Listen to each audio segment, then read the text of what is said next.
Ben de aldım elime güzel bir limonlu çayımı. Oda hem kendime dedikodu topluyorum. Hem de şu ayrı kaldığımız 2-3 günde yaşadıklarımı ne ara oturup size anlatacağım onu bilmiyorum. Ama çok olağanüstü bir şey olmadı. Genel olarak yaptığımız şeylerden şuraya falan yaptık yedik. Birbirimize geldik gittik. Halay çektik. Temizlik yaptım. Erzurum sürprizini zaten paylaştım. Burada online bir nişanımız oldu. Online nişan? Yarın da işe başlıyorum. Set çekimimiz başlayacak Allah izin verirse. 19 Ağustos'ta en amarat benim herkesle. Ama tabii ki günde 48 saat yaşayışımı göremiyorsunuz. O yüzden çok üzgünüm. Ben de sizi göremiyorum, üzgünüm. Hepinizi çok seviyorum. Ara ara da böyle özenli mesajlar atacağım size. Canımsınız biliyorum.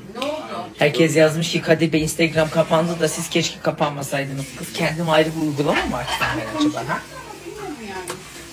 Bu nasıl bir kader ya Rabbi? Bir sabun çıkarttım Instagram kapandı. Kız vallahi nazardan öleceğim.